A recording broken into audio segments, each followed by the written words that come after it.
Hello friends, तो कैसे हैं आप सभी। मुझे उम्मीद है कि आप सभी अच्छे होंगे। चैप्टर की स्टार्टिंग में देखते हैं, सान मन में कहता है, लगता है फोर्थ प्रिंस को पहले से ही स्नेक के बारे में पता था। वह तो मुझे बस बचाने की कोशिश कर रहा था। इधर रुआंसो चीखने लगती है। डेविल कहता है, तुम्हारी तबीयत तो ठीक हो गई थी ना, तो फिर तुम क्यों चीख रही हो।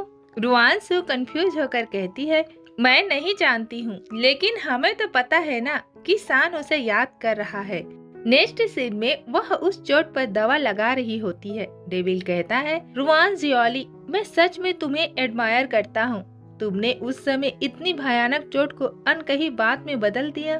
तभी वहाँ सर्वेंट आकर कहती है, योर रॉयल हाइनेस। रुआंसु खुद को कवर करते हुए कहती है, क्या हुआ। सर्वेंट कहती है, सेकंड प्रिंस ने लोगों को ऑइलमेंट और बहुत सारे नरिशिंग गिफ्ट देने के लिए भेजा है। रुआंसु कहती है, सबको फेंक दो। सर्वेंट कहती है, जी हाँ ठीक है। डेविल कहता है, इन सबको फेंकना एक तरह से बर्बादी है, खास कर तब जब तुम्हारे पास पहले से ही दवा की कमी है। क्या तुम्हें डर है कि मेलिट आज सुबह के इंसिडेंट्स का बदला ले सकता है। रुआंसु कहती है, अगर वह जवाबी कार्यवाही भी करता तो भी वह ओपनली ऐसा करने की हिम्मत नहीं कर सकता। मैंने यह सब एम्प्रेस को दिखाने के लिए किया है। डेविल तो चौंक कर कहता है, ओह। रुआंसु कहती है, पिछले कुछ दिनों से एम्प्रेस मुझ पर नजर रखने के लिए लोगों को भेज रही है। उनका सपोर्ट पाने और फ्यूचर के लिए रास्ता बनाने के लिए मुझे उसे पूरी तरह विश्वास दिलाना होगा कि मैं उनके साथ हूँ। डेविल कहता है, तुम्हें क्या लगता है एम्प्रेस इस वक्त क्या कर रही होगी। रुआंसु कहती है, वह शायद किसी बड़े फिजिशियन से जांच करवा रही होगी कि वह दोबारा कंसीव कर सकती है। अगर वह नहीं कर पाती तो मैं ही उनका एकमात्र मोहरा हूँ। नेक्स्ट सीन में कप को फेंक कर गुस्से से एम्प्रेस कहती है, क्या तुम यह कहने का साहस कर रहे हो कि मैं दोबारा कंसीव नहीं कर सकती। इस ढोंगी को बाहर खींचो और इसका सिर काट दो। उस फिजिशियन को गार्ड्स ले जाने लगते हैं। वह दया भाव से इम्प्रेस से कहता है, दया करें योर ग्रेस, लेकिन गार्ड्स उसे ले जाने लगते हैं। सभी सर्वेंट झुककर कांपते हुए कहते हैं, अपना गुस्सा शांत करें। इम्प्रेस। नैनी कहती है, माय लेडी, अपना ध्यान रखना कि आपका कोई नुकसान न पहुंचे। इम्प्रेस चाय पीते हुए कहती है, फोर्थ प्रिंस हाल ही में कैसा रहा है। वह नैनी कहती है, सर्वेंट्स का कहना है कि फोर्थ प्रिंस बहुत ही शांत और दूर रहने वाला है। फिर भी वह सभी से पोलाइटली है, लेकिन इनसे अलग सेकंड प्रिंस को नापसंद करता है। आज किसी अननोन रीजन से उनके बीच रॉयल गार्डन में बहस हो गई। सेकंड प्रिंस ने सुलह करने की कोशिश की, हालांकि फोर्थ प्रिंस ने सर्वेंट्स के सामने ही दवा फेंक दी और सेकंड प्रिंस को ठंडी नजर से देखा। एम्प्रेस खुश होते हुए कहती है, आप मेरे उम्मीदों पर खरे उतरे हैं। आप सिचुएशन को एक्सेस करने में सक्षम हैं और तुरंत एक स्मार्ट रुख अपनाते हैं। यहाँ पर ये रुआंसु की बात कर रही होती हैं। अब समय आ गया है कि उसका और अधिक कल्टीवेशन किया जाए। रेडी हो जाओ, कुछ ही दिनों में उसे इंपीरियल एकेडमी में कक्षाओं में शामिल होने दो। नैनी कहती है, हाँ योर ग्रेस। नेक्स्ट सीन कुछ दिनों बाद का इंपीरियल एकेडमी का होता है। गार्ड्स कहते हैं, फोर्थ प्रिंस आ रहे हैं और हमारी रुआंसु एकेडमी आती है। डेविल कहता है, रुआन जियोली, नॉट बैड, तुमने इतनी जल्दी प्लॉट को एकेडमी तक पहुंचा दिया। बाद में प्लान के अकॉर्डिंग मेलिट के सामने में अपना सीट लेना मत भूलना। रुआंसु कहती है, मैं समझ गई। वह अंदर आकर देखती है कि वहाँ के बच्चे एक दूसरे में मस्त रहते हैं। वह तो बस कभी राइट तो कभी लेफ्ट देख रही होती है। सान फोकस कर कुछ लिख रहा होता है। वहाँ खड़े लड़के कहते हैं, सेकंड प्रिंस, तुम्हारा हैंड राइटिंग बहुत ही ब्यूटीफुल है। डेविल कहता है, उसके लिए इतनी शोर में फोकस करना बहुत ही मुश्किल होगा। यह बहुत ही बुरी बात है कि उसे किसी के द्वारा डिस्टर्ब किया जाएगा। रुआंसु उसे देखने लगती है, फिर वह सामने वाली चेयर में बैठती है और अचानक से उसकी ओर झुकती है, जिससे इंक उसकी कागज पर गिरने लगती है। सभी कहने लगते हैं, ओह नहीं, यह तो एम्परर ने सेकंड प्रिंस को असाइनमेंट दिया था। सेकंड प्रिंस को हमेशा किलनेस पसंद है। सान हैरानी से देखता है और वहाँ खड़े लड़के डरते हुए मन में कहते हैं, इस बार फोर्थ प्रिंस खतरे में है। रुआंसु कहती है, मुझे खेद है मेरे भाई, मेरा ऐसा इरादा नहीं था। तुम मुझे ब्लेम तो नहीं करोगे, है ना।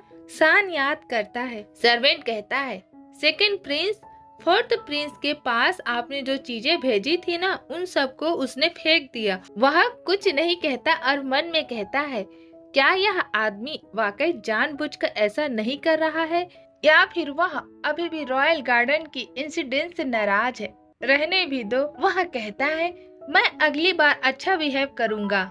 रुआंसू कहती है, मेरे भाई, मुझे तुम्हारी मदद करने दो, और वह वहाँ रखे पेंट ब्रश के डिब्बे को फेंक देती है और कहती है, ओह मुझे माफ करना। ये देखकर वे सभी हैरान हो जाते हैं और उस कागज को पकड़कर रब करने लगती है और कहती है, लो मेरे भाई, मैं इसे तुम्हारे लिए पोंछ देता हूँ। वे लोग तो बस देखते ही रह जाते हैं और रुआंसू इनोसेंट बनते हुए कहती है, मेरे भाई प्लीज गलतफहमी न पाले, मैं सच में आपकी मदद करना चाहता था।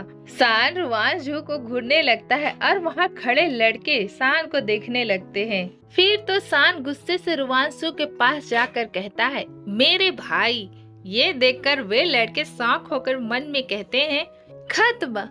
सेकंड प्रिंस सच में बहुत गुस्से में लग रहा है। वे लोग तो डर रहे होते हैं। इधर रुआंसू मन में कहती है, क्या यह आदमी फाइनली गुस्सा हो रहा है। लेकिन हमारा सान सबकी उम्मीदों में पानी फेरते हुए सान रुआंसू का कंधा थपथपाते हुए कहता है, फ्यूचर में हमें अधिक केयरफुल रहना होगा और फिर कभी इतना उतावला नहीं होना होगा। वे लोग रिलैक्स होकर कहते हैं, चलो अब हम यहाँ से चले जाएं। सान अपनी टेबल साफ करने में लग जाता है। डेविल कहता है, रुआंसू, तुम वाकई बहुत आगे निकल गई हो।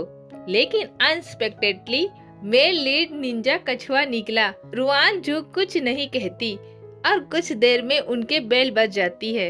एकेडमी से बाहर निकलते हुए पहला लड़का कहता है, आज सेकंड प्रिंस के साथ क्या हुआ है। वह बहुत डिस्टर्ब था, सिंपल क्वेश्चन का भी ठीक से आंसर नहीं दे पा रहा था। दूसरा लड़का कहता है, मुझे कैसे पता होगा।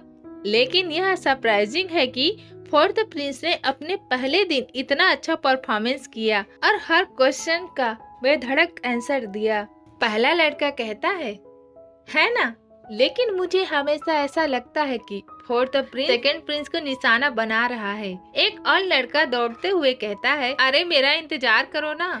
सेकंड प्रिंस कहता है, मेरे भाई, और सीरियस होकर कहता है, क्या हमारे बीच कुछ गलतफहमी है। रुआंसू मुड़ कर कहती है, नहीं। सेकंड प्रिंस कहता है, तो फिर आज तुम ऐसे क्यों थे। रुआंसू चिल्ला कर कहती है, क्योंकि मैं हमेशा नाराज रहा हूँ। मैं तुमसे कम नहीं हूँ, फिर भी तुम हमेशा मुझसे आगे क्यों निकले। ये सुनकर सान हैरान हो जाता है। रुआंसू कहना जारी रखती है, सेकंड प्रिंस, अपने आप पर इतनी जल्दी खुश मत होना, चलो देखते हैं। और जाने लगती है। सान तो मायूसी से उसे देखता ही रह जाता है। नेक्स्ट सीन कुछ दिनों बाद का पैलेस का होता है। एम्प्रेस कहती है, चुअर, एम्परर ने अभी आपको जो सबक दिया उसका रिजल्ट क्या हुआ है। रुआंसू कहती है, एम्परर मेरे काम से खुश थे, लेकिन उन्होंने कहा है मेरी पोएट्री अपनी किलिंग ऑरा के साथ बहुत तेज है। उन्हें केवल वही लेख पसंद आए जो दूसरे भाई ने लिखा था और उन्होंने उसे स्पेशल रिवॉर्ड भी दिया है। एम्प्रेस कप को देते हुए कहती है, जो कि आपके पिता एम्परर इसे नापसंद करते हैं। आपकी पोएट्री बहुत अग्रेसिव है। आपको फ्यूचर में ध्यान रखना चाहिए। आपको उन्हें खुश करना, इंश्योर करना होगा। याद रखना, कभी किसी से पीछे न रहें, खासकर सेकंड प्रिंस से। और मन में कहती है, मैं इस महिला को इतना एरोगेंट बने रहने की अलाव कतई नहीं दे सकती। यहाँ पर ये कंसर्ट जिया की बात कर रही है। वह कहती है, अगले कुछ दिन अपनी पढ़ाई पर फोकस करें, हर दिन 10 पोयम याद करें। रुआंसू रिस्पेक्टफुली कहती है, जी हाँ माँ। वह जाने लगती है। उसे देखकर सर्वेंट कहती है, फोर्थ प्रिंस की उम्र देखते हुए क्या एम्प्रेस की अपेक्षाएं बहुत ज्यादा नहीं है। दूसरी सर्वेंट कहती है, सावधान रहो कि तुम्हारी बात कोई सुन न ले। डेविल कहता है, अरे तुम क्या सोच रही हो। तुम वाकई इन सब में परेशान तो नहीं हो, है ना।